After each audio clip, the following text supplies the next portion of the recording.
being where I am right now actually is kind of surprising. I was just talking to Jared about I'm already a junior, and some new things I learned is that the culture of our O-line is changing. It's always growing. It's continuing to grow, and I love that a lot. Mm-hmm. And in what regard has it grown from your vantage point? So my freshman year, we had 5 guys playing. This year, we're going to have more than 5 guys playing, and everybody in the offensive line is going to dominate. No matter who they go against, they have kick-ass attitude that they're going to dominate no matter who it is. Yeah. And who has really made inroads, do you think? I mean, you know, obviously you have y'all starting 5 and stuff, but who has come on beyond you guys this spring especially? I say Malcolm Pridgeon. I mean, he's doing really well, a lot better than he was from last year, and he's just getting a lot better. Yeah. How are you doing physically? Is shoulder injury in the offseason, is that right? You had to have surgery, and just how are you doing that? I'm doing a lot better, actually. I got a lot of my range of motion.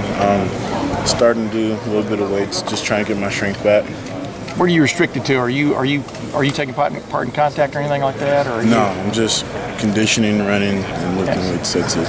There's no such thing as minor surgery, but relatively speaking, for a shoulder, was it relatively speaking minor surgery? Yes. What was it exactly? That was my labor. Labor? Is this your first day out of the sling? No.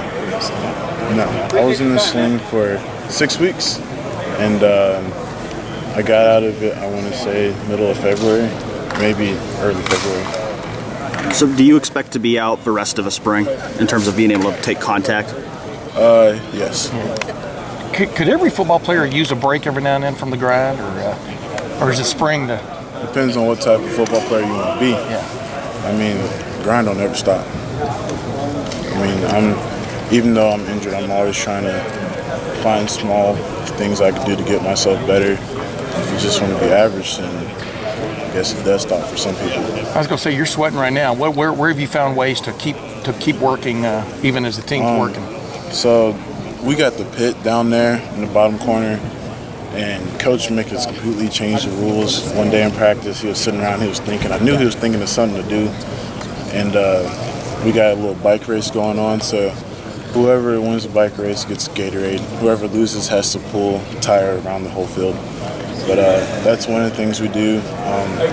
I started running recently because I can move my shoulder a lot better. Yeah. And just today I was mentally going through plays in my mind with the coach really going up and down the field. So I felt pretty good. Does it help knowing that you have a couple years of starting experience under your belt and that at least you're missing this spring, but at least you've been out there, you have the experience?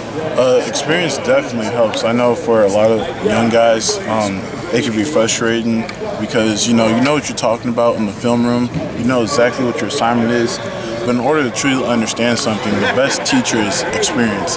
And that does help a lot. And right now I'm just trying to, as soon as I'm done with the stuff in the pit, I try to focus all my attention and energy on trying to get mental reps and actually helping some of the young guys and some of the older guys as well. How many times have you pulled a tire? Once. What's an offensive line like with that?